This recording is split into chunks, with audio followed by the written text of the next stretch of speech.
Hey guys, tonight we're slipping softly into the stillness of a Persian garden, just as the sun drops behind the dry Zagros mountains, and the air cools enough that you can finally breathe without feeling like your skin's being toasted. You're standing at the edge of something deliberate, not wild, not random. Every pomegranate tree has a twin. Every water channel slices the ground into neat quarters. Even the shadows fall where they're supposed to. It's a garden that doesn't just grow, it obeys. The marble path beneath your feet is smooth and slightly warm, holding onto the last of the sun like a secret. You hear water trickling nearby, but you don't see it yet. That's part of the magic here. Things are always just out of sight, hidden behind hedges, framed by stone archways, revealed slowly like the plot of a book you're not quite sure you're awake for. You breathe in something floral and ancient. Rosewater, maybe, or crushed mint. Someone's cooked rice with saffron nearby, and now that scent's just wandering the air like it owns the place. This garden isn't just a pretty backyard. You've walked into a worldview, a physical expression of balance, order, and deep cosmic calm. The Persians didn't do chaos. Not in their landscapes, not in their temples, and definitely not in their gardens. Every flower bed, every fountain, every cypress tree was placed like a chess piece in a universe where God, geometry, and human comfort were supposed to align perfectly. And honestly, you probably wouldn't survive this. Not because of the snakes or the politics or the blinding desert sun, though sure, all of those were real, but because your modern attention span wouldn't hold out. These gardens weren't for Instagram strolls or chaotic barbecues. They were for slow walks, long silences, and complicated metaphors. You'd be handed a peach and expected to understand something about eternal truth. Good luck with that. So, before you get comfortable, take a moment to like the video and subscribe, but only if you genuinely enjoy what I do here. And hey, drop your city and local time in the comments. I love seeing where and when you're listening from. Now, dim the lights, maybe turn on a fan for that soft background hum, and let's ease into tonight's journey together. You step past an arch of carved stone, date palms on either side swaying just enough to make you question whether you imagine the movement. Ahead, the garden opens like a scroll, for equal quadrants, each with its own personality. One humming with bees and citrus, another still and quiet with clipped shrubs and marble benches. Long, narrow channels of water slice the entire space with unnerving precision. They meet in the center, forming a perfect cross, like veins feeding the garden's silent heart. You crouch by one of the water channels and dip your fingers in. It's colder than you expected. The Persians knew how to cool water, how to channel it from underground aqueducts called qanats, bringing snowmelt from distant mountains into even the driest cities. You wonder how many hands, how many calculations went into getting this exact temperature in this exact stream at this exact moment. Probably more than you'd expect. Maybe even a full-time water engineer. Historians still argue whether these were formal positions or just one really overworked gardener with a knack for physics. And then there's the sound. Soft water trickling, distant birdsong, the occasional slap of a fig dropping onto packed earth. No wind chimes, no fountains gurgling like they're trying to be heard over traffic. Just calm, intentional calm, like the garden's breathing. You start to feel your shoulders relax, your pulse slow. Even your thoughts are moving in straight lines now. Now tilt your head up.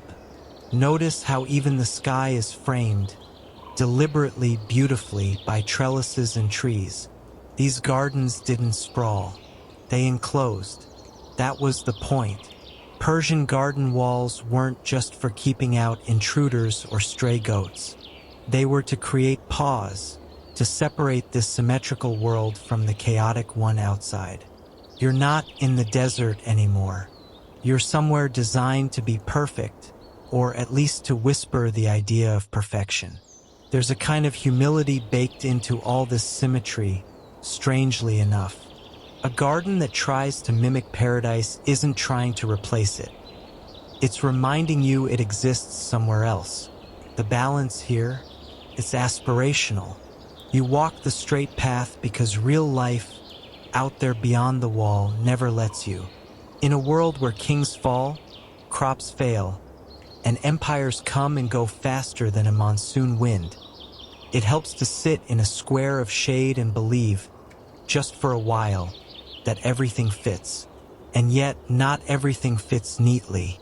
The garden's perfection isn't sterile. There's a crooked branch here, a cracked tile there, maybe a peach that dropped before it was ripe. Human hands made this place, after all. It's not divine, but it's trying really, really hard. And that's what makes it so soothing, like a bedtime story that doesn't always make sense, but you listen anyway, because it's soft and it's safe and it keeps your monsters in the corner. Even the air feels curated, not just scented, but filtered through leaves, cooled by evaporation, thickened with pollen and thyme. You pause near a row of sycamore trees, tall and stately like they've been waiting centuries just to be noticed. Their roots reach toward the water channels like fingers seeking a pulse. And maybe that's it. Maybe that's why the Persians were obsessed with symmetry. Because deep down, symmetry feels like safety, like a heartbeat, like order in a universe that never really guarantees it. The garden doesn't fix the world, but it helps you survive it.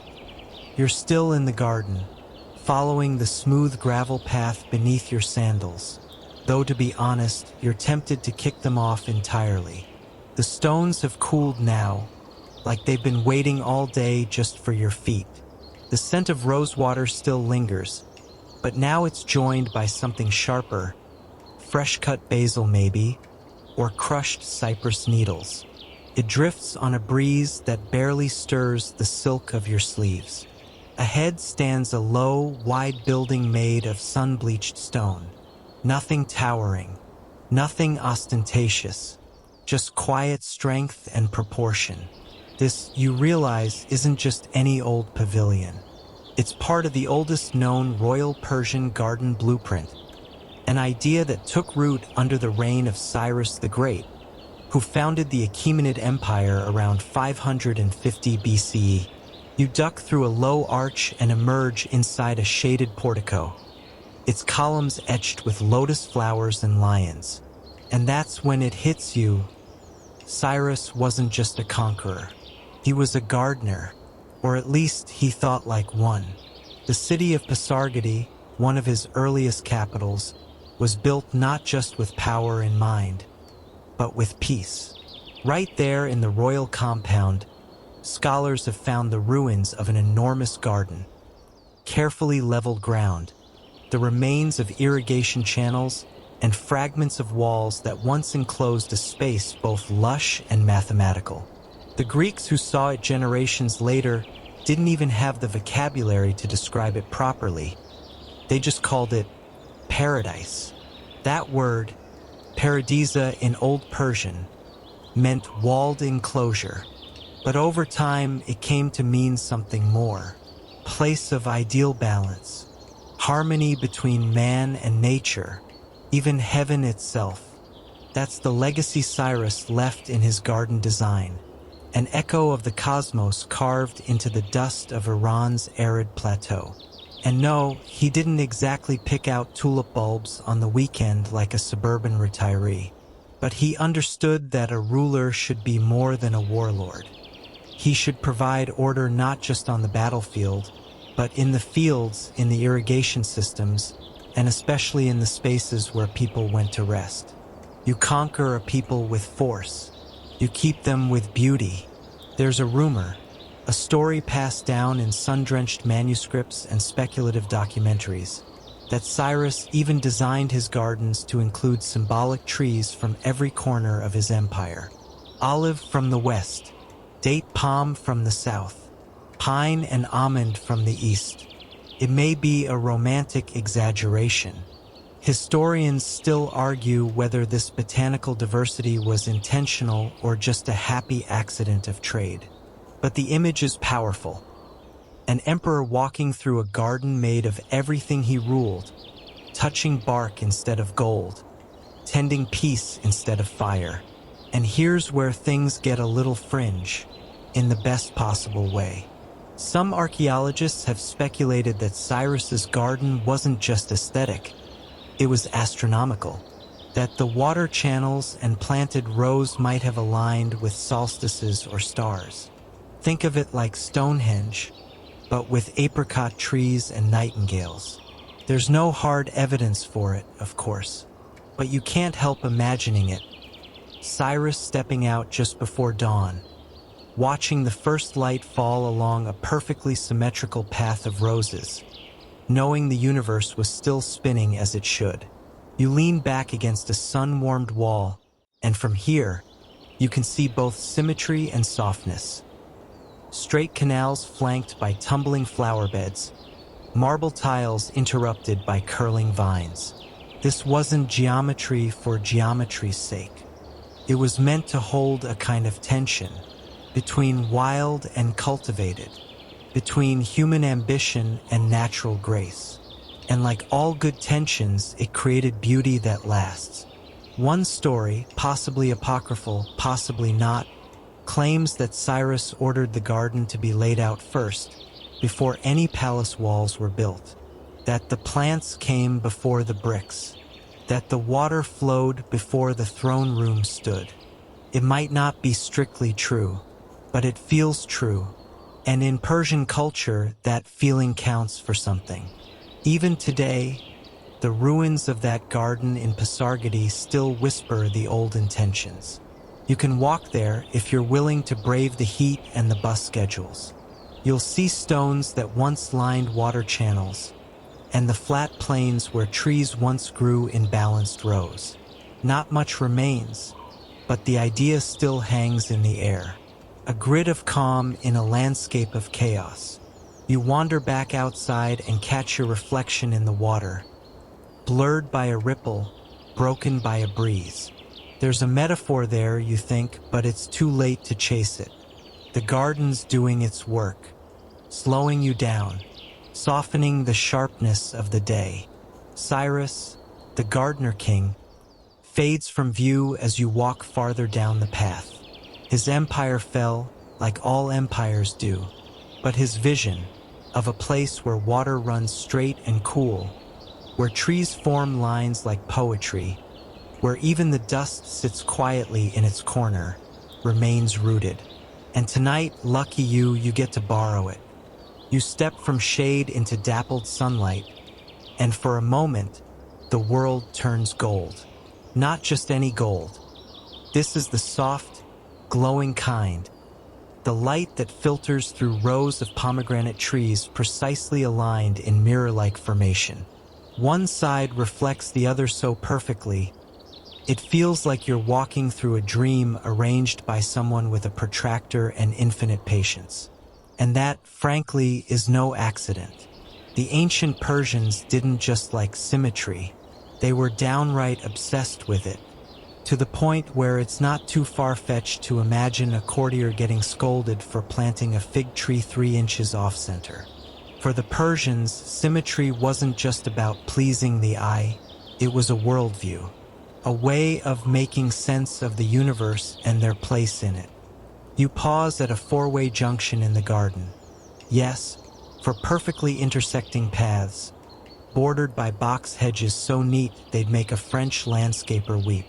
This layout is known as a chahar bagh, literally, for gardens. It's the classic Persian design. Divide a square or rectangle into 4 equal parts using water channels. Then plant each quarter with different flora. In the center, a fountain or pavilion. Always something still, reflective, and gently humming with presence. Why this shape, though? Why not 5 gardens or 6? Historians point out that the number 4 had sacred connotations across Persian religion and philosophy, for elements, for cardinal directions, for seasons, and the garden, with its 4-part division, mirrored this cosmic logic. When you walked its paths, you weren't just stretching your legs. You were strolling through a model of the universe, tidy, measured, and humming with divinely appointed order. And the water, oh, the water. You can't overstate this part. The Persian garden wasn't just green in a metaphorical sense. It was a literal oasis in a bone-dry world.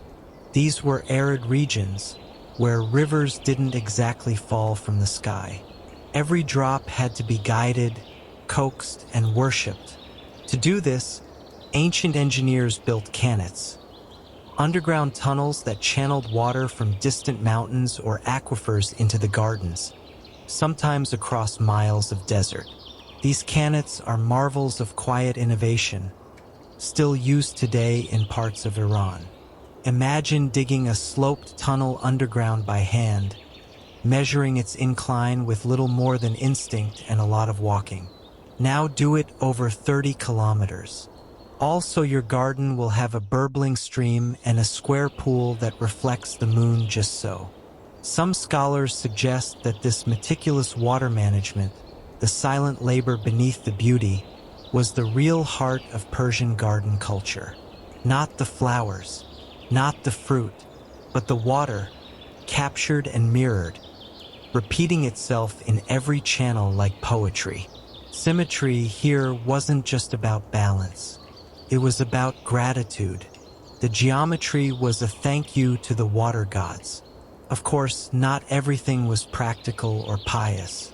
Sometimes symmetry was just a flex, a way for the empire's elite to say, "Look at me. I can bend nature into a grid while you're still figuring out how to keep goats out of your melon patch." By the time the Achaemenid dynasty gave way to the Sassanids, Persian nobles were commissioning gardens so elaborate you could get lost in them, deliberately. The point was to impress, to seduce, to overwhelm. But even the showiest of these gardens clung to that same 4-part core. The chahar bagh endured, not because it was trendy, but because it offered a calming kind of control in a world that was otherwise full of dust, dynastic intrigue, and surprise invasions from horseback. And here's your quirky tidbit for the evening. In some garden layouts, archaeologists have found evidence of small platforms built specifically for scent. Yes, fragrance thrones. Elevated spots where a noble could sit and catch the mingled aromas of jasmine, citrus, and rose wafting on strategically placed breezes. That's right, these people invented feng shui for your nose. Suddenly, your lavender diffuser feels wildly inadequate. Back to you in the garden. You've reached the central fountain now, square, of course, with 4 gentle streams feeding into it from the cardinal directions. You sit by the edge and trail your fingers through the water. It's cool and smooth, and the sound alone could put a toddler into REM sleep. Above you, the sun dips lower, turning everything honey-colored. The breeze carries a whisper of cypress, then swings around to something darker, wet earth and baked stone. It's the smell of time passing in perfect balance. Yet even as you soak in this symmetry, you can't help wondering, was it ever too perfect?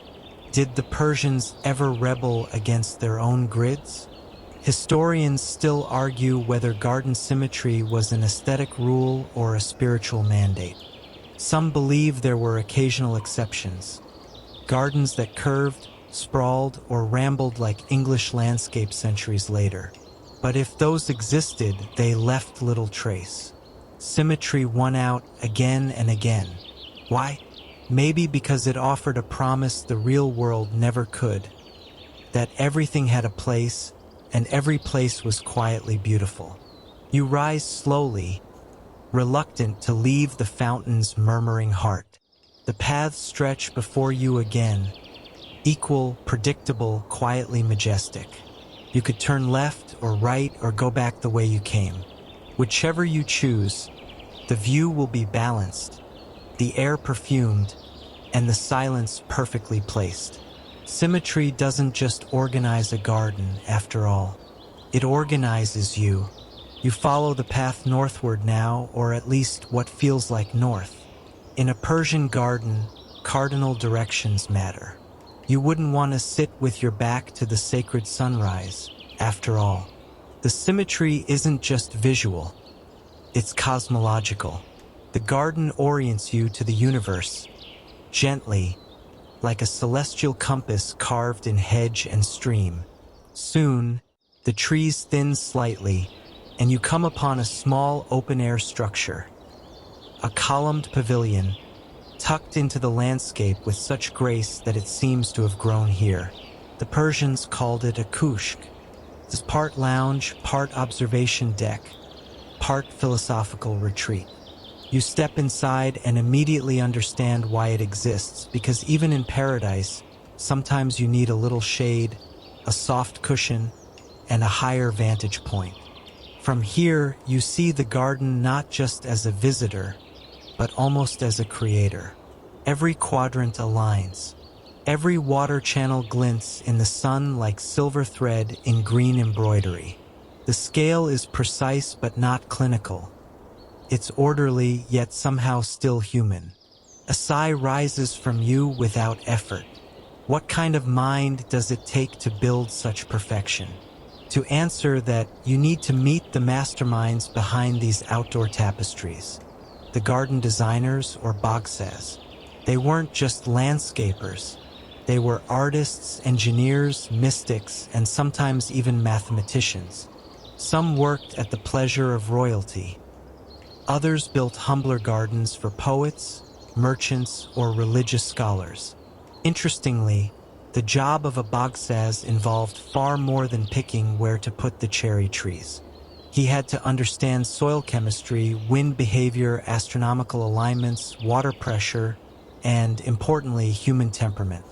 You weren't just designing for the eye. You were designing for the soul. And Persians took their souls very seriously.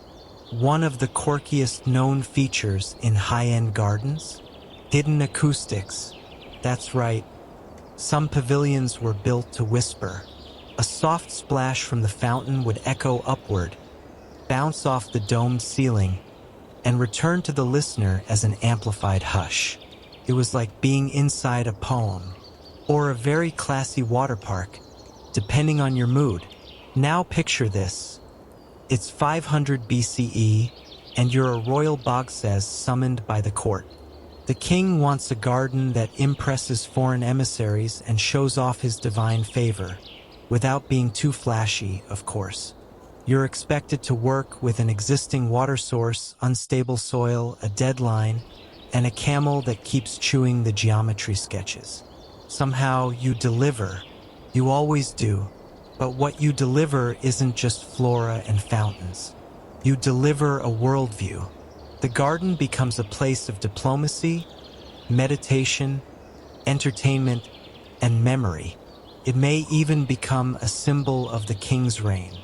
It says, "I brought order to chaos. I made the desert bloom, and I did it symmetrically." The appeal of this idea traveled far.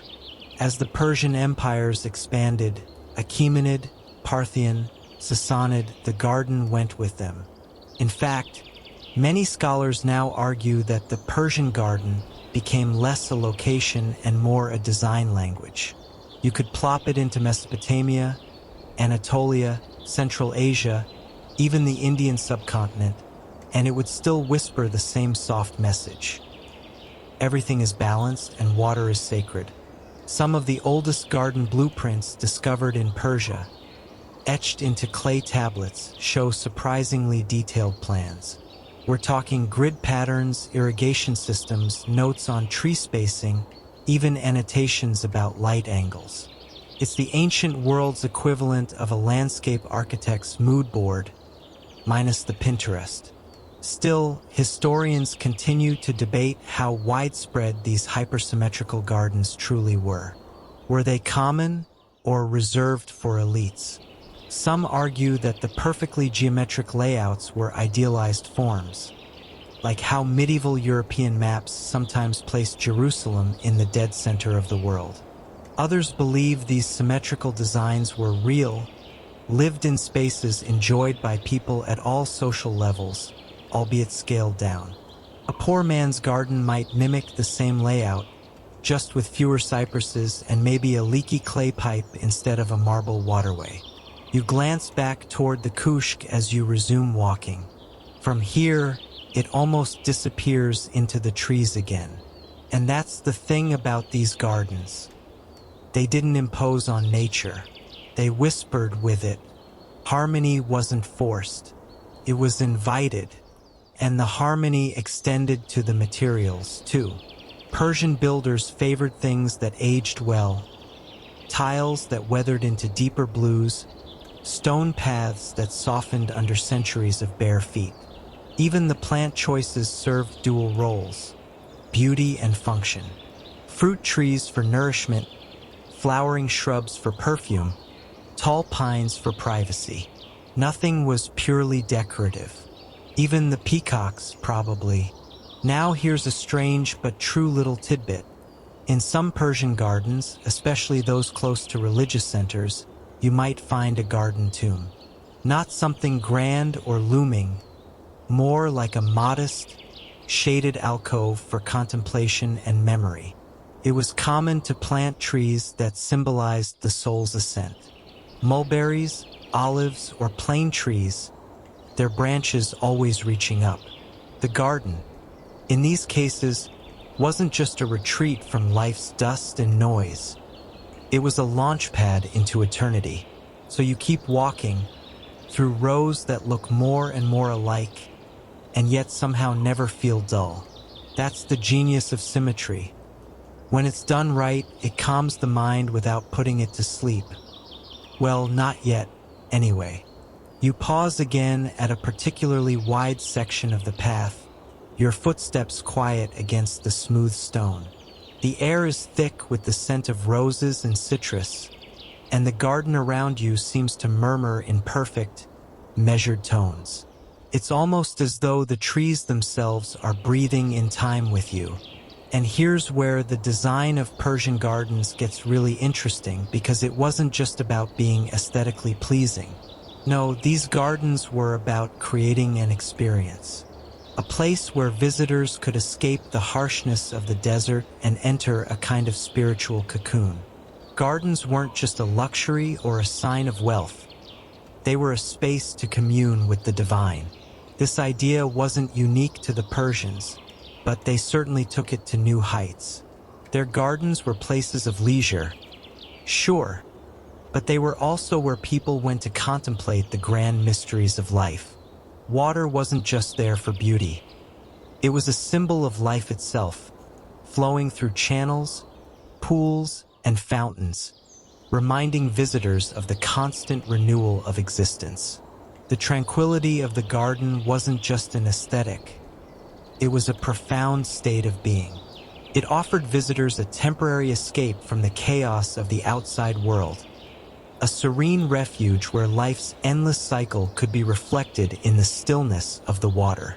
Perhaps this is why so many of these gardens were built near palaces or temples, places where kings and priests could sit and reflect, their minds as balanced as the symmetrical paths beneath their feet. The gardens, after all, were meant to symbolize not just earthly beauty, but divine perfection. The symmetry was not simply for show. It was designed to resonate with a cosmic order that was supposed to make sense of life's constant ebb and flow. But there's an irony here. As much as these gardens were about perfect symmetry, they were also about a kind of fluidity. Think about it. The water that flowed through the gardens was anything but still. It moved constantly, persistently, yet it was always contained, always controlled within the rigid symmetry of the design.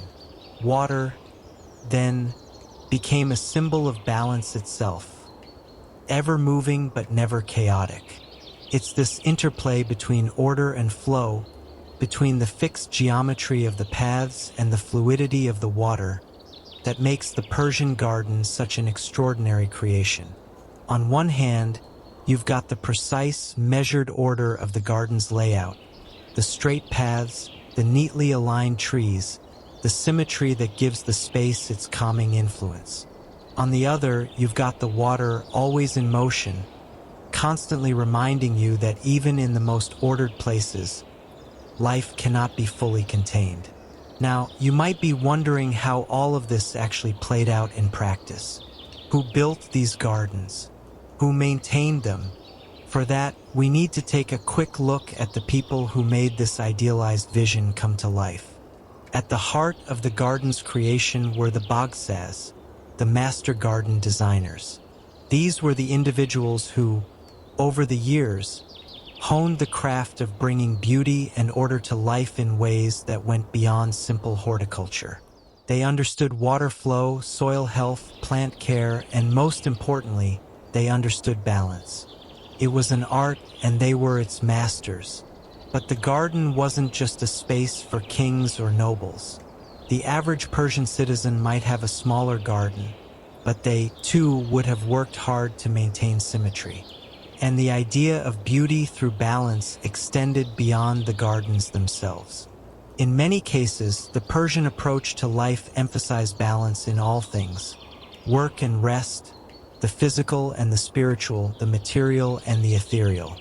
Life was to be enjoyed in measured doses. If you were a middle-class citizen with a modest courtyard garden, you would still be arranging your plants with care. Your pomegranate trees would stand at precise intervals. Your roses would be carefully pruned to complement the geometry of the space. Perhaps you'd even have a small fountain, though it would be on a simpler scale than those found in royal gardens. The beauty of the space, while smaller, would still embody the same principles of balance, harmony, and water. Historians are still debating how widespread these designs were across the empire, and how many people could realistically afford such elaborate spaces. But one thing's clear: the Persian approach to gardens wasn't about excess. It was about focus. It wasn't about throwing every plant and fountain into the mix and seeing what stuck. It was about crafting a space that was beautiful in its simplicity, calm in its perfection. As you walk farther, the path curves once again, and you're reminded of the precision of the layout. The trees along the edges of the path stand like sentinels, perfectly spaced, their leaves rustling gently in the breeze. Everything feels in place, as if the universe itself is aligned with your steps. But then, as you continue, you encounter something unusual, something slightly askew. A small cluster of wildflowers has sprung up unexpectedly along the side of the path. There's no pattern here. They've just popped up, irregular and unplanned. For a moment, you consider what this anomaly might mean. Could it be that even the most perfect, symmetrical garden was occasionally, dare we say it, imperfect? Was this garden, despite all its careful planning, somehow subtly allowing room for nature to express itself outside the lines? Perhaps it was that very element of imperfection, of life sneaking through the cracks, that gave the garden its soul. The ancient Persians understood balance, but they also understood that sometimes balance doesn't mean everything has to be exactly the same. Maybe those wildflowers were a reminder that even in a world as carefully curated as the Persian garden, there was still room for spontaneity. Even in perfection, there's beauty to be found in the unexpected. You walk on, the garden's symmetry once again wrapping you in its quiet, ordered embrace. The world outside may be chaotic, but for now, in this space, the water flows peacefully, the trees stand tall, and everything is as it should be. As the path leads you deeper into the garden, the sun dips lower, casting long golden shadows across the carefully arranged greenery. You notice that the light seems to play in peculiar ways here. The sun's rays shift as you move, changing the texture of the shadows and creating a dynamic dance of light and dark across the stone paths. It's a visual reminder that even the most rigidly symmetrical spaces, like these Persian gardens, are in constant flux. At this point, you're aware that these gardens weren't simply created for the enjoyment of the eye, but for the experience of time itself. The passage of time is something we all live with, but in these gardens, the Persians played with it. Time wasn't a rigid line here. It was something more fluid, like the water in the canals. Gardens were designed to change with the seasons, with the time of day, and even with the moods of the visitors. In fact, historians argue that one of the most compelling features of Persian gardens is their ability to evoke a sense of timelessness. These spaces were deliberately constructed to give people a momentary glimpse of eternity. You've heard the phrase stopping time, and here in the garden, that concept becomes almost tangible. A single step, a deep breath, and you could lose track of everything outside this space. For the ancient Persians, gardens weren't just places for leisure. They were portals to something deeper, a reflection of heaven itself. The concept of paradise, as it was known in Persian culture, is rooted in these very gardens. The word itself, paradisa, comes from an old Persian term meaning enclosure. It's not so much a specific place, but the idea of an enclosed, sacred space, an oasis of peace amidst the harsh world. For the ancient Persians, the act of walking through these gardens was like entering a divine realm. The gardens were deliberately constructed with an understanding of the human need for both beauty and transcendence. As you stroll further, you encounter a quiet, almost secretive area of the garden. It's smaller than the grand vistas you've seen, but somehow more intimate. A modest stone bench sits near a small pond, with delicate water lilies floating serenely on the surface. There's no rush here. The space is humble but peaceful, and you can't help but think this is where the most profound moments of reflection must have occurred. And yet, even this smaller area is laid out with the same principle of symmetry you've encountered elsewhere.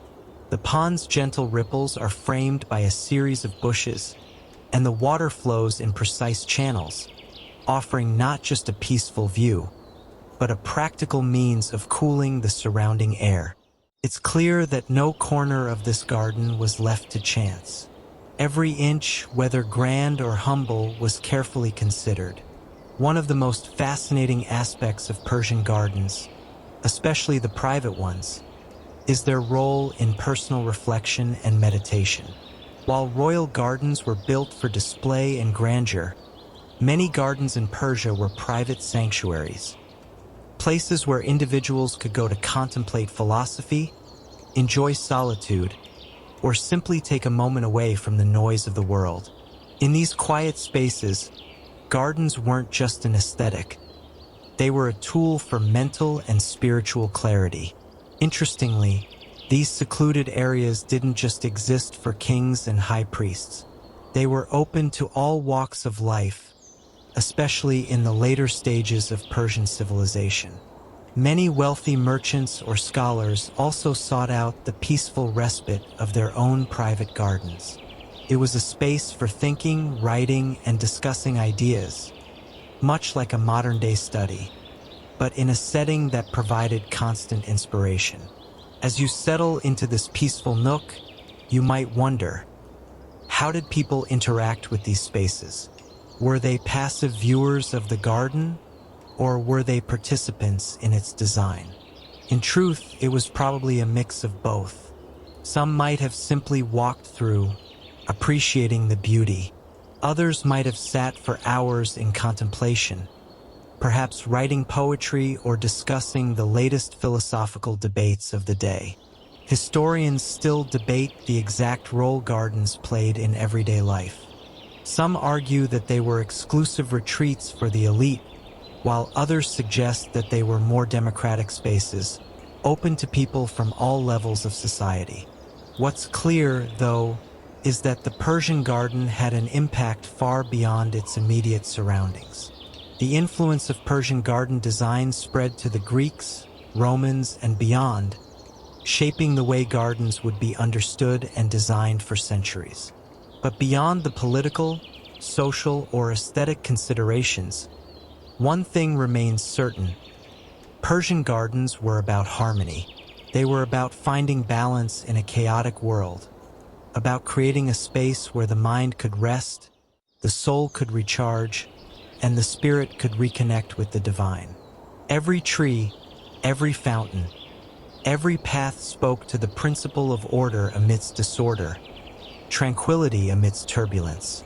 In this way, the Persian garden became not just a place of beauty, but a metaphor for life itself. Gardens were a reminder that, in the grand scheme of things, balance is what keeps us grounded. Whether you're gazing at the symmetry of the trees or watching the movement of the water, you can't help but feel that sense of equilibrium, as if the garden is not just something you walk through, but something that moves through you.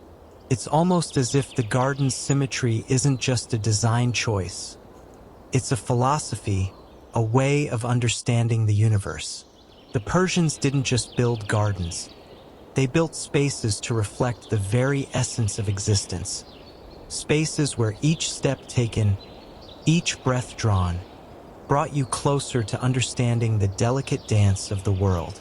As you take another deep breath and resume your walk, the tranquility around you wraps itself more tightly, and the world outside the garden seems farther and farther away.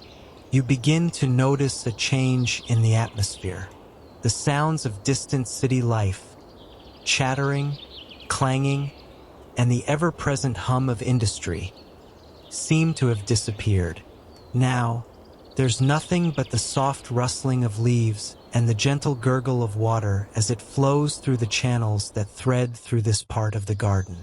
The quiet is profound, but it's not oppressive.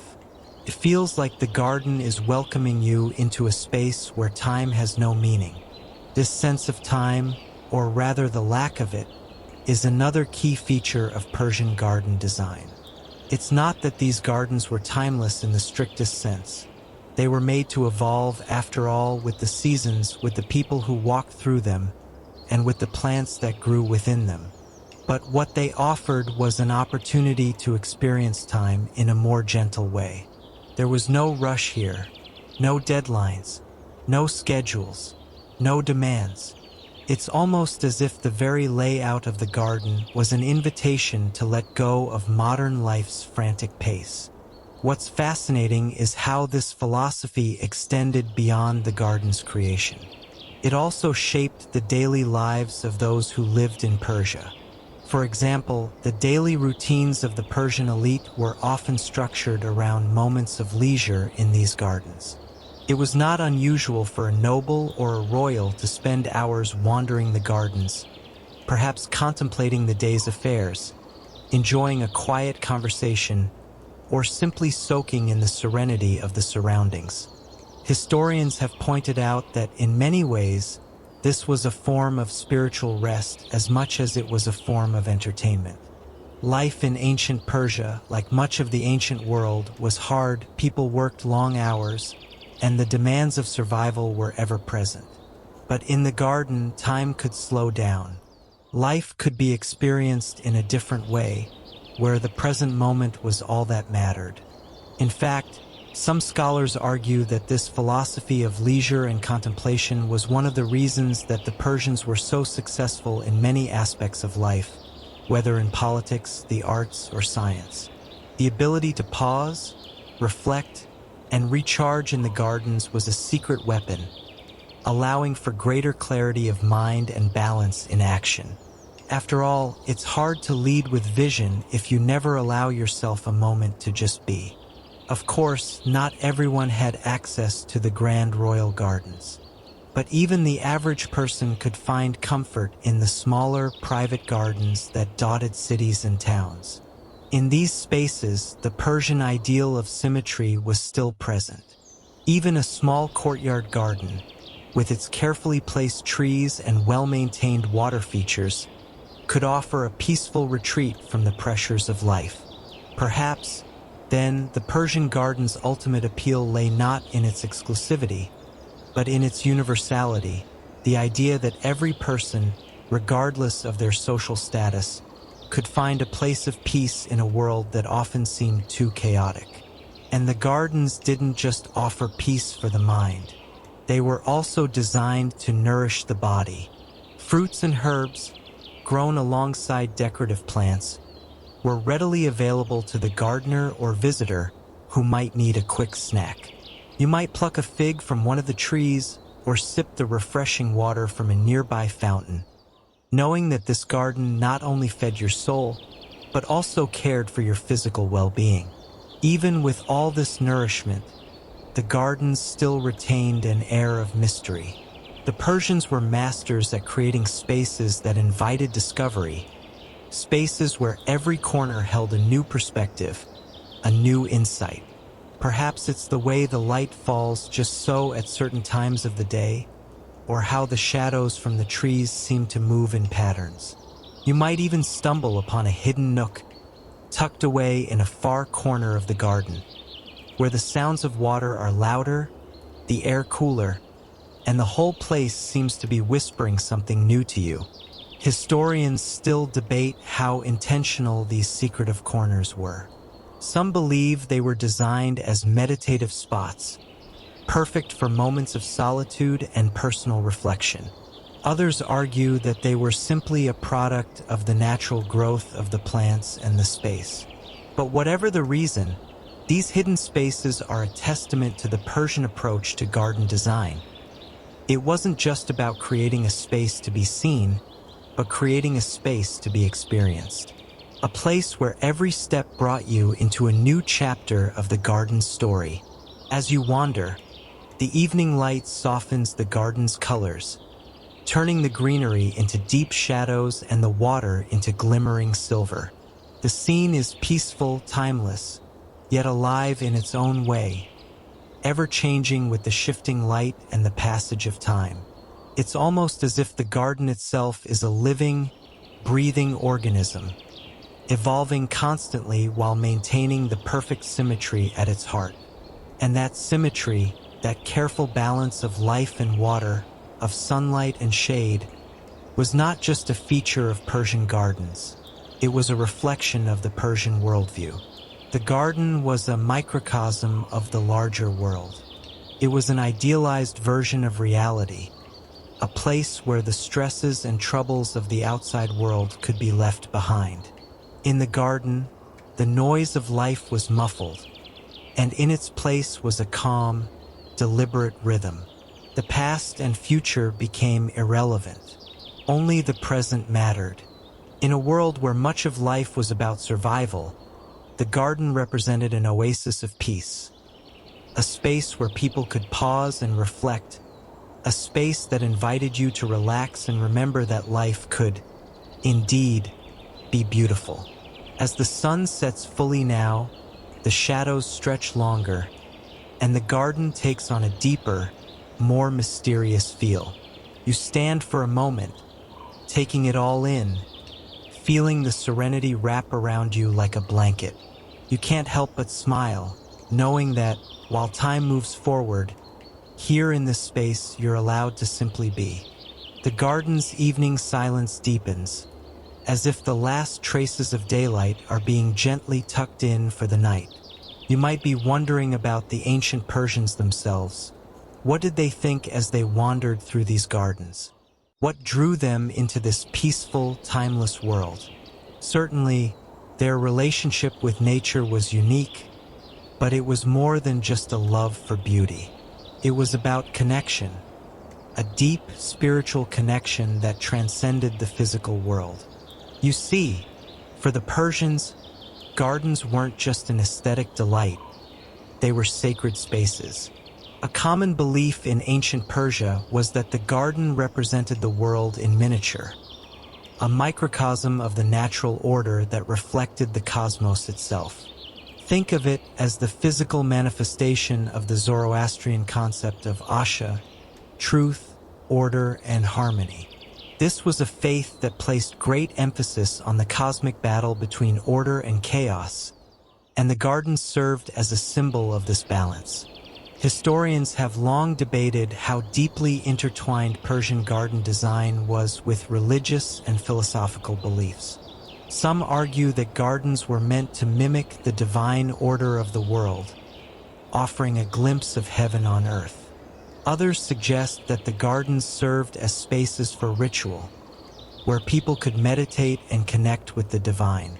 In either case, it's clear that the garden wasn't just a luxury.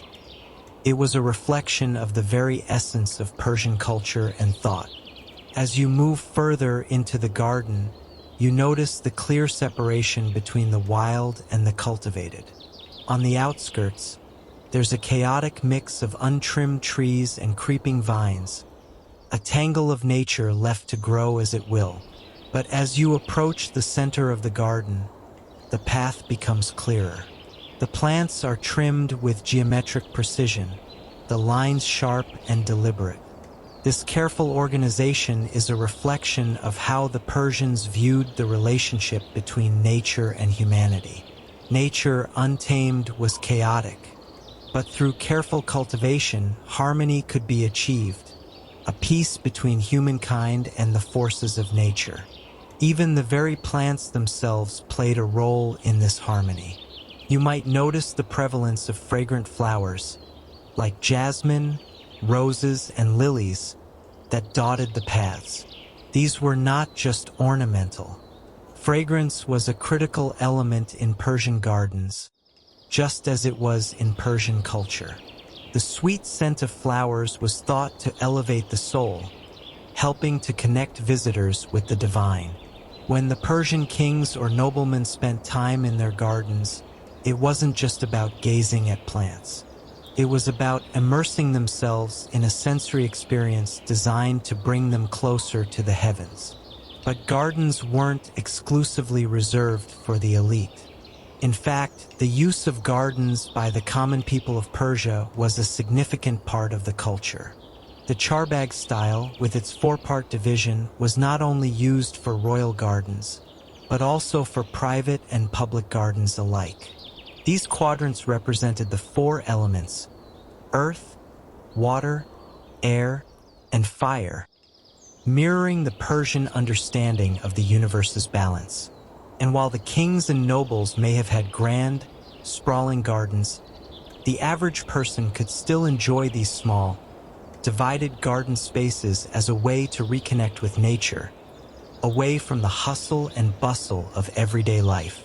As you sit here, watching the last rays of light disappear behind the horizon, you start to understand why these gardens meant so much to the ancient Persians.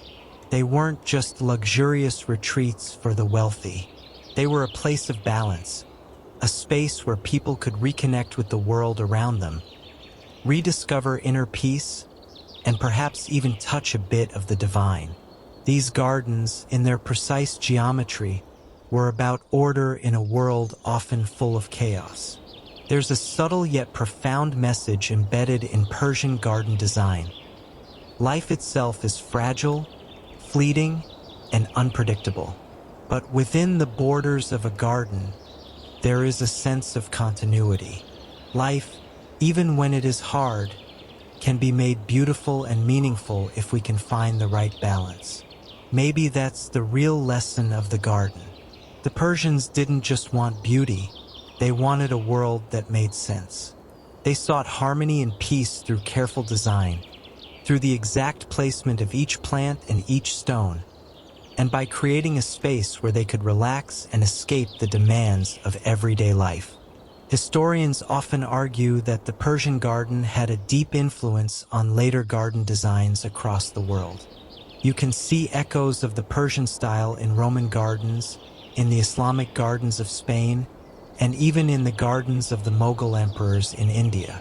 What began as a symbol of Persian philosophy, the balance between heaven and earth, between order and chaos, was passed on and adapted to fit new contexts, becoming a universal ideal.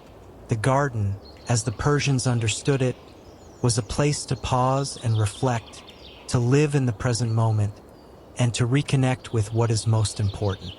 As you stand here in the evening light, you feel yourself drawn into this timeless rhythm. The garden may have been designed to reflect divine harmony, but in its stillness, it offers something even more powerful. A space for you to simply exist, to feel calm, and to rest in the beauty of the moment. The journey of this garden, its careful construction, its thoughtful design, its harmonious existence, is a journey that, in many ways, mirrors your own. You've walked the path of the Persian garden, and now, as the final remnants of daylight vanish and the cool evening air settles in, you feel at peace. Night falls fully now, and the garden takes on a different life. It's quieter, more serene, almost like the plants and trees themselves are settling into the peace of the night. The air is cooler, but not uncomfortable, just a soft, gentle touch against your skin, almost as if the garden is wrapping you in a cool, soothing embrace. The water, which by day gleamed under the sun, now shimmers in the pale moonlight, turning the garden into a place of shadow and reflection. There's something both calming and mysterious about this transformation. It's as if the garden is offering you a chance to experience time in a completely different way. But how did the Persians themselves experience this shift from day to night? What was their relationship with the garden after dark? It's said that in ancient Persia, gardens were designed to be appreciated at all hours. During the day, they were spaces for rest, leisure, and reflection. But by night, they took on a new dimension, one that was more intimate, even sacred. The gardens were designed to be enjoyed in the quiet of the evening, when the cool air swept in and the stars began to twinkle above. This was when the garden became a space for contemplation, for solitude, and for quiet moments of peace. You can almost imagine a noble Persian sitting on one of the stone benches by a fountain, surrounded by the quiet sounds of water trickling and the scent of jasmine filling the air. Perhaps they were contemplating a decision or reflecting on the events of the day. Or maybe they simply sat in the garden for the same reason you are now, because it's a place to be, a place to breathe, a place to find stillness in a chaotic world. Historians argue that the Persian appreciation for gardens, especially at night, was influenced by their spiritual beliefs. For the ancient Persians, the garden wasn't just a retreat for the body. It was a sacred space where the soul could connect with the divine. As the night settled in and the stars began to sparkle above, the garden became a cosmic mirror, a reflection of the heavens themselves. The way the stars twinkled above, the way the water shimmered in the moonlight, all served as reminders of the divine order that existed in the universe. In these gardens, the Persians felt a connection to something greater than themselves, a connection to the divine harmony that their gardens so perfectly embodied. Yet, even with all the spiritual significance of these gardens, there was still an element of light-heartedness that was ever present. The Persians were known for their love of poetry, and the garden often served as a backdrop for poetic inspiration. Many famous Persian poets, like Hafez and Rumi, wrote about the gardens they visited, describing them as spaces of both tranquility and inspiration. They saw the garden as a metaphor for life itself, full of beauty and possibility, but fleeting, just like the flowers that bloomed and withered with the seasons. Gardens, to these poets, were a reminder that life was both precious and transient, and that we should make the most of every moment we have. In fact, It was in the gardens that the famous Persian poet Hafez wrote some of his most celebrated works. In one of his poems, he described the garden as a place where the soul could find solace, where the body could rest, and where one could connect with the divine. The garden, he wrote, was a reflection of the world's greatest truths, a space where the fleeting beauty of life could be embraced without fear. Hafez's poems capture the essence of Persian garden philosophy, where everything, from the smallest flower to the grandest tree, was part of a larger cosmic order. The garden, for Hafez, was a place of quiet celebration, where time seemed to slow down and the beauty of life could be fully appreciated. Historians still debate whether the garden was purely a space for personal reflection or whether it served a more public purpose. Some believe that these gardens were also sites of social gathering, where Persian nobles and royalty would entertain guests or host banquets. Certainly, the grandest gardens were built to impress visitors, with their vast pools, elaborate pavilions, and intricate landscaping. These gardens were not just private retreats. They were also places where political power and wealth could be showcased. A ruler's garden was often seen as a reflection of their own power, as well as their ability to cultivate beauty and order in the world. Despite these grand purposes, though, the spirit of the Persian garden remained one of peace and tranquility. Whether as a space for private contemplation or a place for public display, the garden always maintained its core essence, a place to connect with the divine, with nature, and with oneself. As you sit here, in the quiet of the evening, with the garden stretching out around you, it's hard not to appreciate the depth of meaning these spaces held for the ancient Persians. In the moonlit stillness, it's clear that these gardens weren't just about creating beauty. They were about creating a space where the soul could find peace. They were places where life's rhythm could be slowed down, where every step brought you closer to understanding the balance of the universe. The night is now full, and the stars above seem to glow even brighter. The moon casts a silver light on the water, making it shimmer like liquid glass.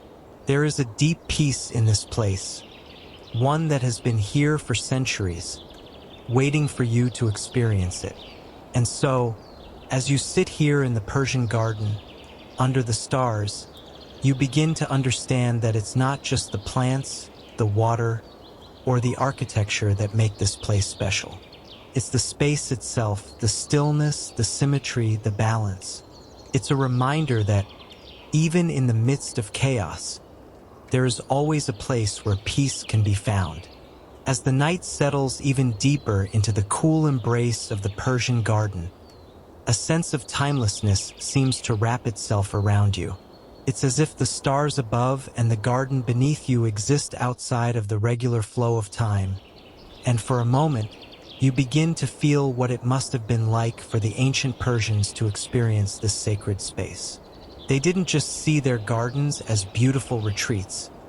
They saw them as a powerful symbol of the divine, the eternal balance of the cosmos, and the fleeting nature of human life.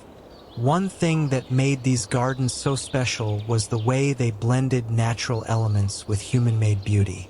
The Persian gardens were carefully designed, yes, but they were not strictly artificial. There was always an element of wildness that crept in, like the way the vines twisted around the stone or how the trees swayed in the breeze, as though they were communicating with the heavens. This sense of the natural world being shaped by human hands but not entirely controlled was a key aspect of Persian garden design. In fact, many of the grand Persian gardens, like those found in the royal palaces of Persepolis or the gardens surrounding the tombs of kings, were designed to reflect the philosophical notion that human beings, though part of nature, had the ability to create order within it. The Persians, through their meticulous landscaping, showed that humans could influence their surroundings, but they were always mindful of nature's dominance.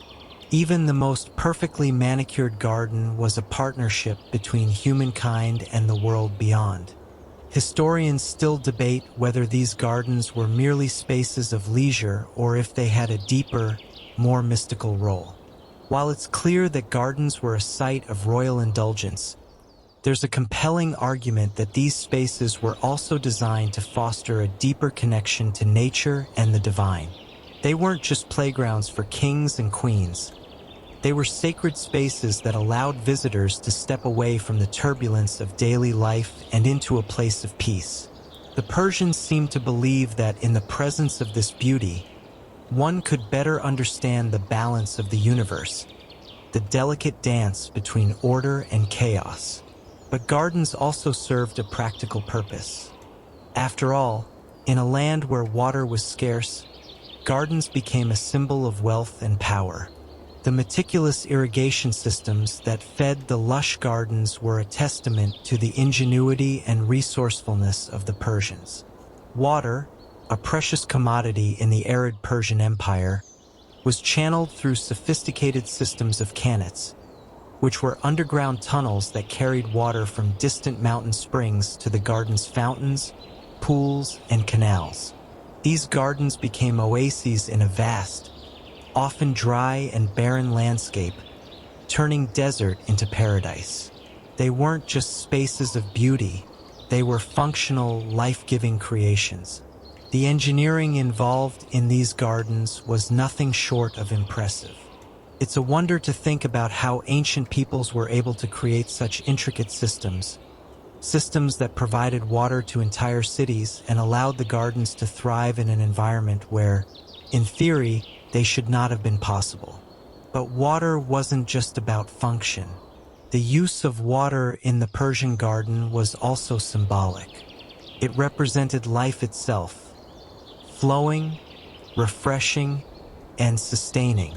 The gentle sound of water trickling through fountains and into pools was an ever-present reminder of the cycle of life, death, and renewal. The movement of water through the garden mirrored the movement of time itself, slow, constant, and inevitable. In the Persian worldview, water symbolized the eternal flow of the cosmos, and to sit beside one of these fountains, listening to the water's quiet rhythm, was to feel in sync with the universe. As you sit here in the coolness of the evening, watching the water shimmer in the moonlight, you begin to appreciate the importance of this element. The water, the plants, the stars above, they're all part of a greater whole. And as you feel the weight of the garden's peaceful silence settle over you, you realize that the Persians didn't just see their gardens as beautiful. They saw them as sacred, as a reflection of the divine order of the world, and as a place where they could find peace amidst the chaos of life. But beyond all the symbolism and spiritual significance, there was one more layer to the Persian garden: its ability to inspire joy. Even though these gardens were designed with cosmic order in mind, they were also spaces where people could simply relax, play, and enjoy life. The gardens were a place to escape the pressures of daily life, to spend time with friends and family, and to take a break from the constant demands of the world outside. In many ways, they were a precursor to the idea of the garden as a private sanctuary, long before the formal gardens of Europe were constructed or the suburban backyards of today were even imagined. The Persian garden was, in many ways, the perfect space for relaxation, a place where you could step outside of the world and into a world of your own. As you sit here, listening to the sounds of the night and watching the water move gently through the garden, you can't help but feel connected to something much larger than yourself. This garden, this peaceful, serene space was built to be timeless. It was designed to be a place where people could come, rest, and connect with the divine, with nature, and with themselves. And so, as you sit in this ancient garden, surrounded by the scent of flowers and the sound of water, you can understand why the ancient Persians were so deeply connected to these spaces. Their gardens were more than just places of beauty. They were reflections of a greater cosmic order, spaces where they could step outside of time, connect with the divine, and find peace in the midst of life's complexities. As the night deepens, the air in the Persian garden seems to grow cooler, heavier with the scent of wet earth and blooming flowers. The moon is now high above, casting its silver light over the garden in a soft, ethereal glow. The entire space feels like a dream, an oasis where time slips away and all that matters is the quiet stillness of the night. As you breathe in the cool air, you can't help but marvel at how the garden seems to wrap itself around you, as though inviting you to stay, to linger, to become one with the peace it offers. But how did the ancient Persians experience this tranquility? What was it like for them to spend time in these gardens that were, in many ways, both man-made and divine? The answer lies in the way these gardens were designed. The ancient Persians didn't simply plant trees and flowers. They created spaces that were meant to engage all of the senses. The gentle rustling of leaves in the breeze, the soft murmur of water flowing through the channels, the heady scent of roses and jasmine. All of these sensory details were carefully crafted to enhance the experience of being in the garden. Historians often argue that the Persian garden was a place of escape, a place where people could retreat from the pressures of daily life and immerse themselves in a world of beauty and peace. For the Persian nobility, the garden was more than just a luxury. It was a necessary refuge from the stresses of ruling, from the demands of politics, and from the chaos of the world outside. But it wasn't just the nobility who appreciated these spaces.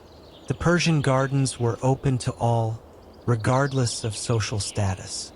There was an egalitarian quality to these gardens that was rare in the ancient world, where public spaces were often reserved for the elite.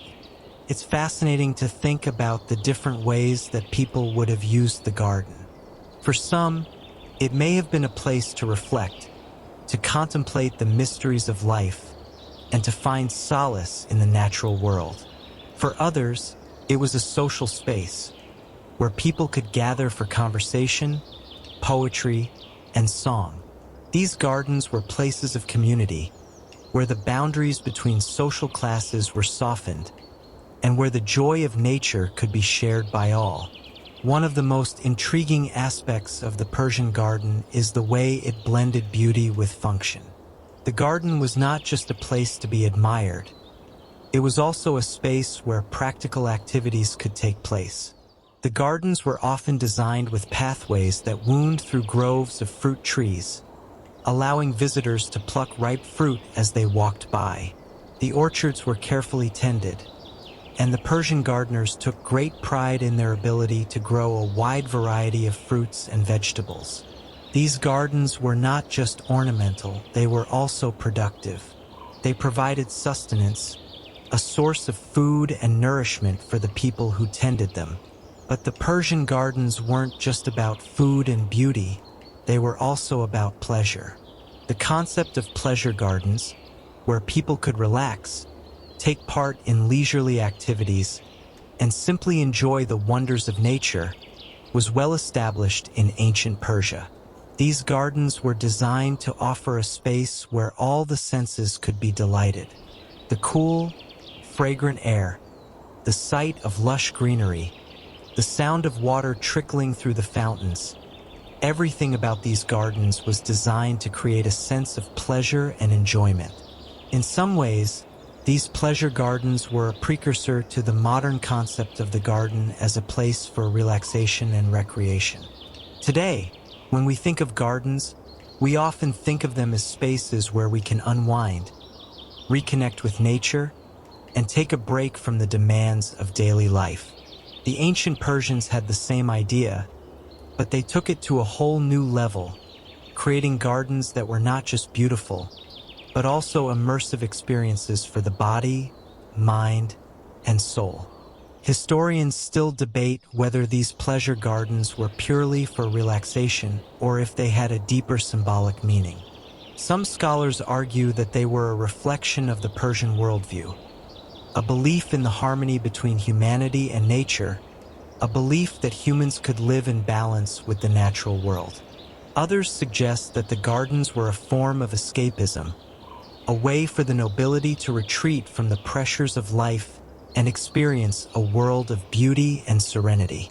But one thing is clear: the Persian garden was a place of great significance, not just for the elite, but for everyone who had the privilege of experiencing it. As you sit here in the cool night, watching the moonlight dance on the water, it's easy to understand why these gardens held such deep meaning for the ancient Persians. They weren't just a luxury, they were a way of life. They were a reflection of the Persian belief that nature, beauty, and peace were all interconnected, and that by creating a space where all of these elements could come together, they could experience a deeper connection to the world around them. In a sense, the Persian garden was a microcosm of the universe itself. Just as the gardens were carefully designed to reflect the balance and harmony of nature, they also served as a reminder of the delicate balance that existed between the earthly and the divine. The gardens were a way of bridging the gap between the mundane world and the heavenly realm. By spending time in the garden, the Persians were able to experience a moment of transcendence, a moment when they could step outside of time and connect with the divine order of the universe. And now, as you sit in the same garden that once inspired such profound thoughts, you too begin to feel that sense of peace, that sense of connection. The stars twinkle overhead, the water flows gently by, and the scent of jasmine fills the air. It's a peaceful stillness that envelopes you, inviting you to stay, to linger, to be part of something much larger than yourself. As you continue to linger in the tranquil embrace of the Persian garden, something begins to shift in your perception. The cool night air, the soft murmuring of the fountains, the gentle rustling of leaves, they all seem to form a rhythm, a quiet symphony of peace that almost lulls you into a deep reverie. But behind this serenity lies a sophisticated level of thought that was embedded into every part of the garden. You realize, as you sit beneath the branches of a tree heavy with ripe fruit, that this place wasn't just a mere escape for the Persians. It was a reflection of their understanding of the world itself. It's hard to imagine a garden today as more than a beautiful space to relax. But for the ancient Persians, their gardens held a kind of cosmic significance. The symmetry of the garden wasn't just for aesthetic pleasure. It was a physical manifestation of the Persian worldview, a way of representing the balance between opposites and the cycles of nature. As you walk through the garden, noticing the meticulously placed trees, the careful design of the pathways, the rippling water, it all begins to make sense. These gardens were meant to represent the harmony between the earthly and the divine, the transient and the eternal. The idea of symmetry in Persian gardens was grounded in Zoroastrianism, the ancient religion that profoundly shaped Persian culture.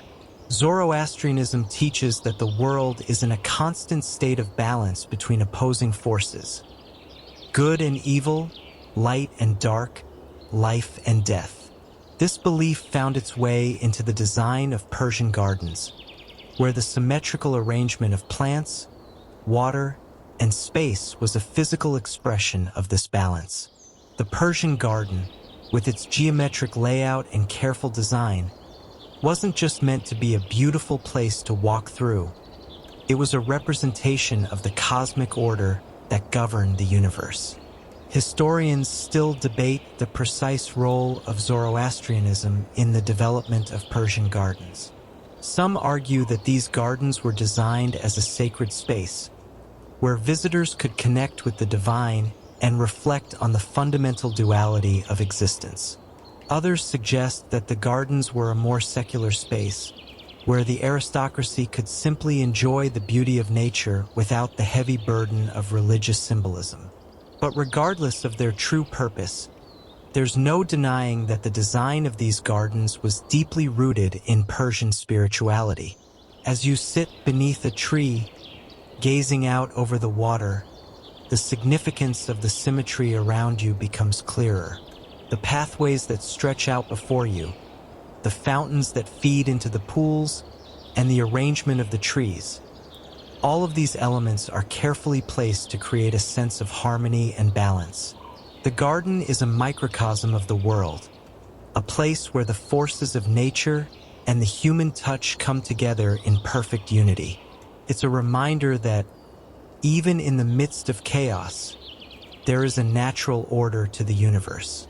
But it wasn't just the physical layout of the garden that represented this balance. The plants themselves were also symbolic. For example, the pomegranate, with its vibrant red seeds, was often seen as a symbol of life and fertility.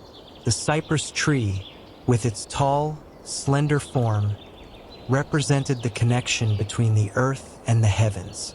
The rose, with its delicate petals and fragrant scent, symbolized beauty and the fleeting nature of life.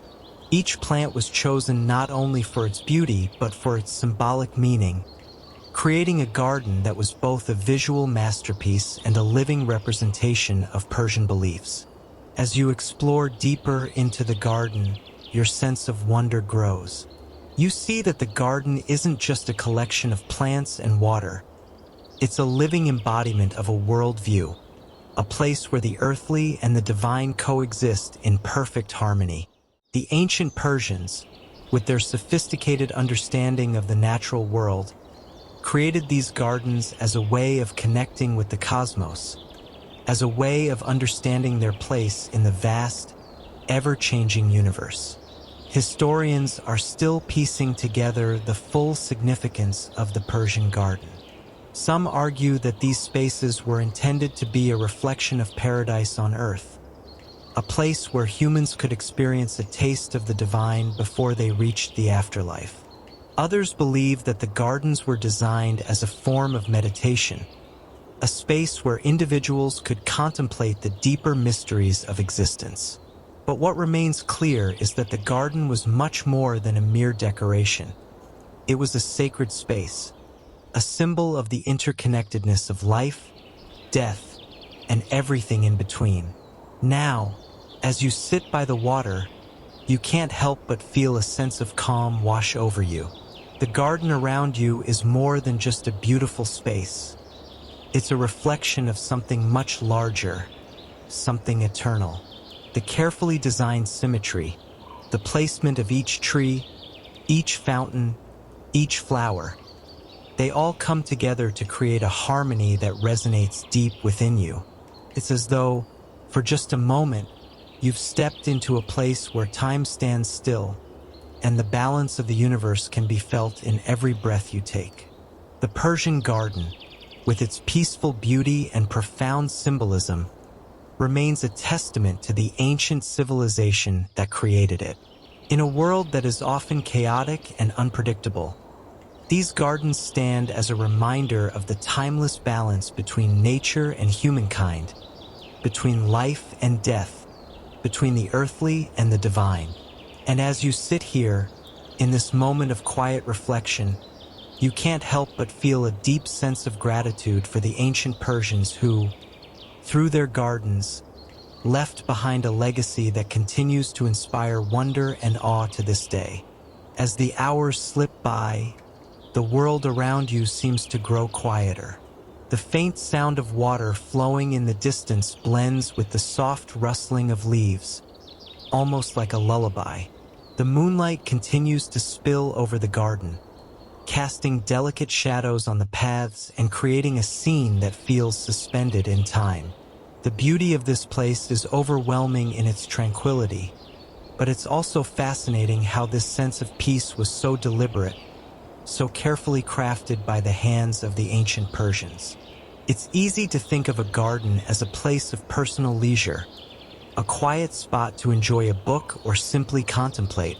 But the ancient Persians saw their gardens as more than just personal retreats. They saw them as symbolic representations of paradise itself. In fact, the very word paradise comes from the ancient Persian term paradisa, which referred to an enclosed garden, often royal or sacred in nature. It's a word that still carries that aura of mystique and serenity today, and one that perfectly encapsulates the central role that these gardens played in Persian culture. As you walk deeper into the garden, the paths narrow, and you begin to notice how the symmetry of the design has created a sense of movement within the stillness. The waterways, winding in a serpentine fashion through the garden, lead you along as if inviting you to follow them, to explore deeper and further into this peaceful retreat. Each bend in the path opens up a new vista, a new view of carefully curated plants, trees, and water features. The layout is intentional. Each curve and turn in the pathway is designed not only to enhance the visual beauty of the garden, but also to provide a journey for the mind and spirit.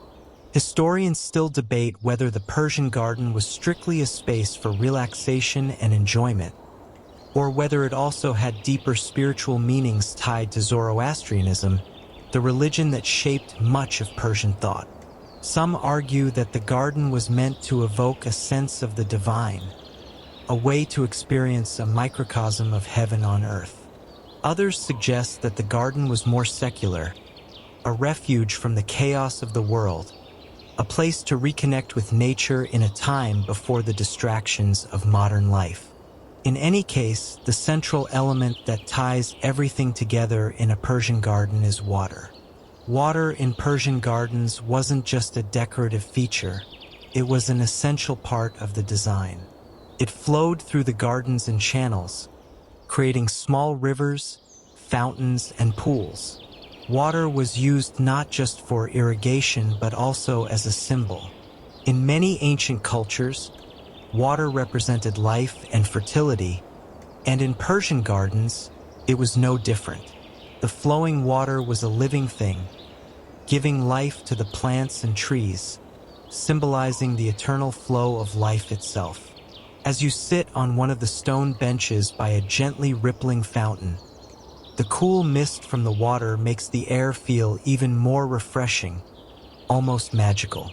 The sound of the water is soothing, its constant flow a reminder of time's passage.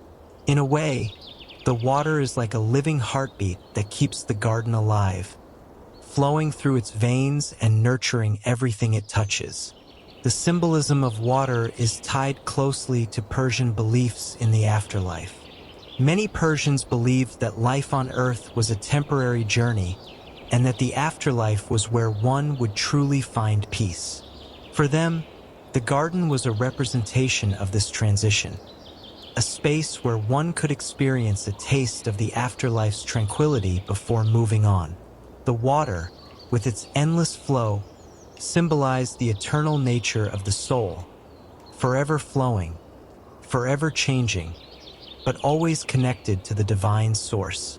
As you walk further through the garden, you begin to notice the subtle details that make the experience so immersive. There are small fountains hidden in corners, where the water flows almost silently, creating a peaceful atmosphere. The sound of birdsong seems to echo from the trees, but it's gentle, faint, almost as if the birds themselves are whispering their secrets to the night. And the plants, each carefully selected and placed, provide not just beauty but also scent. The air is rich with the perfume of jasmine and roses, an intoxicating mixture that fills your senses with calm. It's easy to see how the ancient Persians saw their gardens as a spiritual space.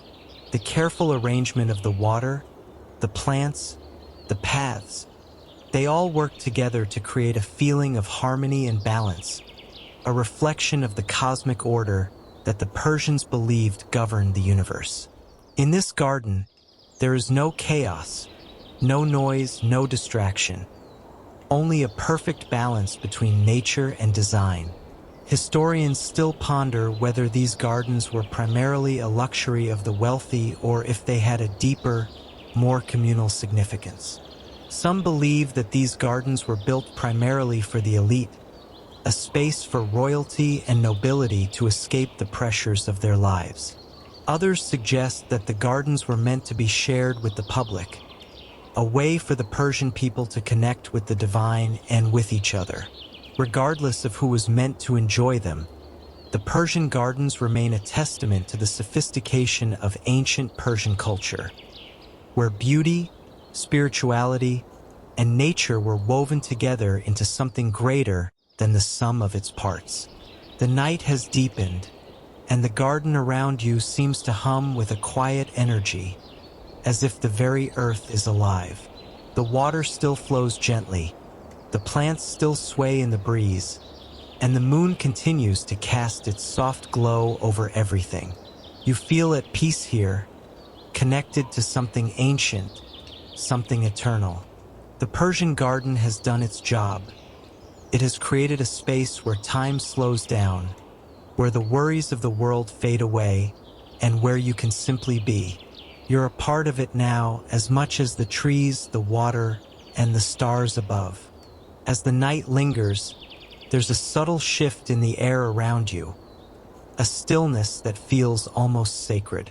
The soft murmur of the water and the whispering leaves now seem to hold secrets, ancient stories passed down through the ages. Here, within the carefully designed sanctuary of the Persian garden, you begin to sense how these spaces weren't just mere retreats for peace, but carefully crafted environments that spoke to the soul. Everything from the placement of the plants to the flow of the water had a deliberate purpose, meant to invoke reflection, connection, and perhaps even transcendence. The ancient Persians weren't the only ones to recognize the power of a garden. Throughout history, many cultures have built lush, ornate gardens to symbolize paradise. But there was something distinctly Persian about their interpretation. The Persian garden wasn't just a symbol of beauty. It was a symbol of the cosmos, of balance, and of life itself. Historians have long debated the ways in which Persian gardens influenced other garden designs around the world. Some point to the gardens of ancient Rome, which were undoubtedly inspired by Persian concepts. Others suggest that the gardens of the Islamic world, with their geometric designs and emphasis on water, directly trace their roots to Persian gardens. In many ways, the Persian garden became a template, a model for future generations who saw in it a way to order the chaotic world around them. The gardens of the Islamic world, which later spread across the Middle East and beyond, borrowed heavily from the principles established by the Persians. The concept of the fourfold garden, divided into quadrants by intersecting water channels, was adopted and refined in the Islamic world, with gardens designed to represent paradise on earth. You can see echoes of this design in everything from the gardens of the Alhambra in Spain to the famous Taj Mahal in India. The Persian garden's legacy, it seems, is both vast and enduring. As you continue walking, you're drawn to a quiet section of the garden where the water in a fountain shimmers in the moonlight. The water's surface is almost glass-like, still and serene, reflecting the stars above. You reach out, your fingers just grazing the cool surface, and it's as if you've connected to something beyond the here and now. The ancient Persians saw water as a symbol of both life and death, of creation and destruction, and it's clear why it held such an important place in their gardens. Here, in the peaceful reflection of the water, you see not only the beauty of the moment but also the infinite flow of time itself. As the Persian Empire began to expand and its influence spread across vast regions, the gardens evolved in style and function. The early Persian gardens, known as paradises, were typically designed for the royal court. These gardens were a statement of wealth and power, a way for kings and queens to demonstrate their dominance over nature. But as the empire expanded, the influence of these gardens began to reach further into the lives of everyday people. Persian gardens became more accessible to the public, providing a space for relaxation, contemplation, and spiritual reflection. It's fascinating to think about how the ancient Persian gardens were designed not only for the elite but for everyone, regardless of their social status. The concept of the public garden, as we understand it today, can trace its roots back to these ancient spaces.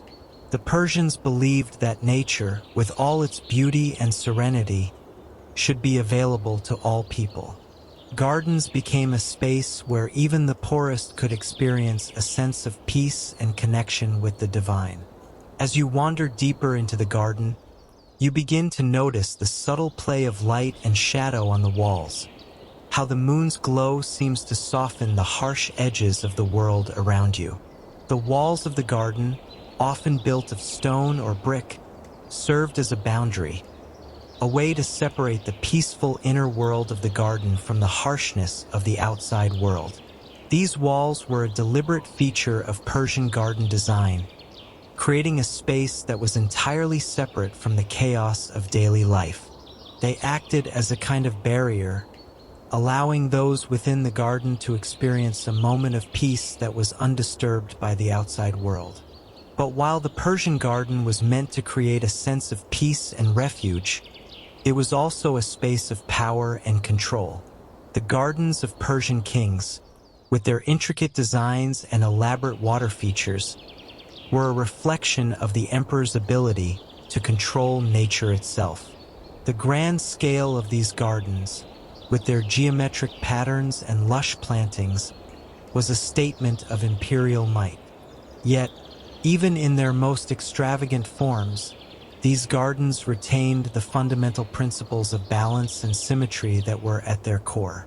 Historians still debate whether the Persian garden's design was purely aesthetic or whether it had a deeper, symbolic meaning. Some argue that the gardens were meant to represent the cosmos in miniature, with the water channels symbolizing the flow of life and the geometric layout mirroring the ordered structure of the universe. Others suggest that the gardens were primarily a space for personal reflection and relaxation, a way to escape from the pressures of the world. But regardless of their true purpose, one thing is clear: the Persian garden was a powerful symbol, a place where nature and humanity came together in perfect harmony. As the night stretches on, the sounds of the garden's soft footsteps on stone, the rustling of leaves, the whisper of water, create a peaceful rhythm, as if time itself has slowed down. It's easy to lose yourself in this world, to forget about the noise and distractions of the modern world, and to simply exist in the quiet peace of the Persian garden. The ancient Persians, in their wisdom, created a space that still resonates with us today, a space where we can find refuge, reflection, and a deeper connection to the world around us. The quietude of the garden continues to wrap around you like a blanket, its calming presence anchoring you in the moment. The moon has shifted slightly, casting long, soft shadows across the paths, and the breeze that stirs the leaves carries with it a coolness that speaks of the night's depth. In this stillness, you're reminded of how timeless these gardens are. They've witnessed centuries pass, yet their tranquil beauty remains unchanged, just as it was for the Persians who first designed them. As you sit beside another gentle stream, your thoughts turn to the way these gardens were designed to embody not just physical beauty, but a deeper, almost philosophical ideal. The Persian garden was a place where order and chaos coexisted in perfect harmony. The intricate geometric patterns, each plant placed with meticulous care, served as a reminder that there is beauty in structure. Yet nature still had its say. Plants grew in their own unpredictable ways, water flowed without constraint, and the wind gently nudged leaves into motion. This delicate balance between control and freedom, order and disorder, was what made the Persian garden so special. It was an idealized reflection of life itself. The gardens were more than just aesthetic expressions. They were places of thought and spiritual practice. For the ancient Persians, the garden wasn't simply a retreat. It was a form of philosophy, a space where you could ponder the mysteries of existence. Many Persian gardens were built near temples or sacred sites, tying them closely to the spiritual practices of the time. The careful symmetry of the garden, with its perfect division of space and strategic placement of water, mirrored the order that the Persians believed existed in the cosmos. In their view, the garden was a way to align oneself with that order, a kind of earthly paradise where you could reconnect with the divine. Historians still argue whether this spiritual aspect of the Persian garden was part of a broader Persian worldview or whether it was an afterthought. Some suggest that the gardens were primarily secular, created simply as a refuge from the demands of royal life. But others believe that the garden's design was a deeply spiritual endeavor, a way to bring people closer to the divine by immersing them in a space of perfect harmony. It's likely that both views held some truth, as the gardens were both luxurious and sacred, both a physical retreat and a space for contemplation. As you sit there, enveloped in the peaceful sounds of the garden, you can't help but feel a deep sense of connection, not just to the Persian Empire, but to something greater, something eternal. The Persians were able to create a place that transcended time and space, a space where people could step away from the noise of the world and find peace within themselves. The gardens have always been a place to reconnect with nature, to experience the beauty of the world in its most perfect form. And as the night deepens, the tranquil garden continues to hold its secrets, whispering to you across centuries. But as you sit in the silence, you may begin to wonder, did the ancient Persians truly see their gardens as spaces of tranquility and spiritual reflection? Or were they simply an expression of the power and wealth of their rulers?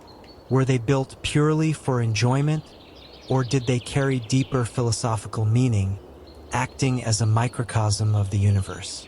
Historians still debate these questions, and perhaps that's the beauty of it. The gardens continue to be mysterious, just as they were when they were first built.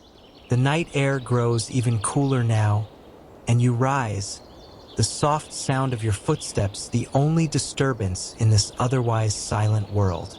You make your way to the edge of the garden, where the water channels run smoothly, the moonlight reflecting off their surfaces like silver.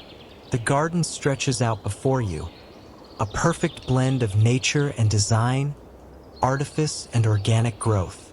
It's clear that the ancient Persians created something far more than just a garden.